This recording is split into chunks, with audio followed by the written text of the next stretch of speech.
Okay, so I've gotten a lot of questions about these and what I'm running, how I'm doing it.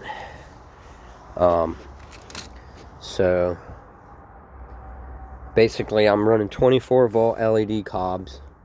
Running a 24 volt power supply. It could be anything 18 to 24 volts. The lower you go on the voltage, the less bright they're going to be. So you want to do like 24 volts.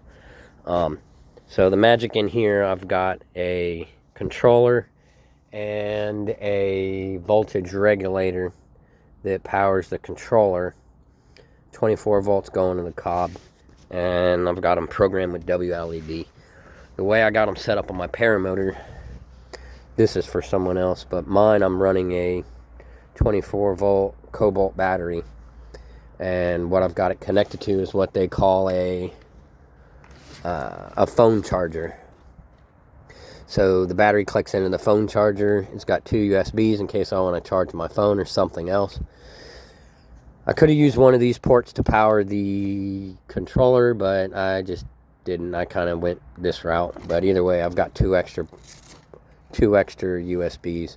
I wrapped this around there, and that kind of is the extra protection for the battery.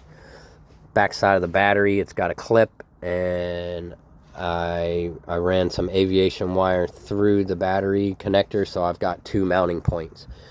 You want to keep it away from the prop area as much as you can, because the more you cover here, the less thrust you're going to get. Another thing to consider is your exhaust. You want to stay away from your exhaust because it could heat up. Another thing, you want to use some good batteries, reputable batteries, something pre-packaged with a name on it. Cheap batteries could possibly explode, and I don't want something like that on my back right next to the fuel.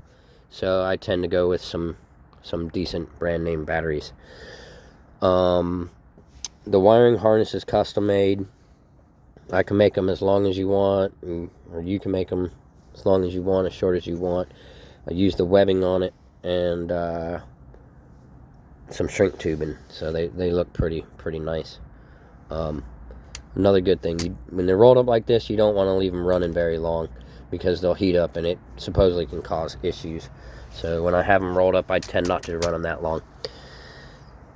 Getting it on the cage. So depending on your hoop would depend on the size of tubing that you need. This is PVC tubing. You can get it from Home Depot, probably Amazon. You're going to need at least 16 feet of it. This is a mini plane. This happens to be 5/8 ID PVC. I believe most of your Parajet and Power to Fly, they're going to be, I believe, 3/4 ID.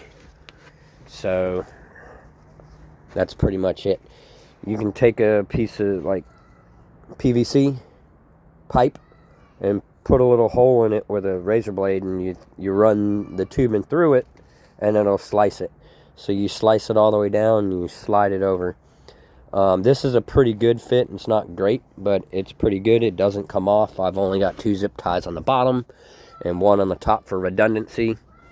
Still got plenty of slide and glide for your lines.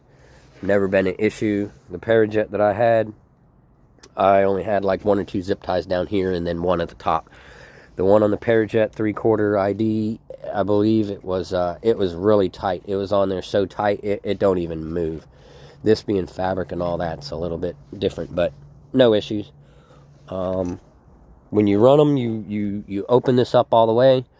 You find your center point. You put your center up here, and then you run out from there. And then wherever you got left over, you got left over. You can cut this at certain increments if you wanted to get it shorter by 5 meters. So you got enough. 4 meters is what you really need. You can't really find it in 4 meters.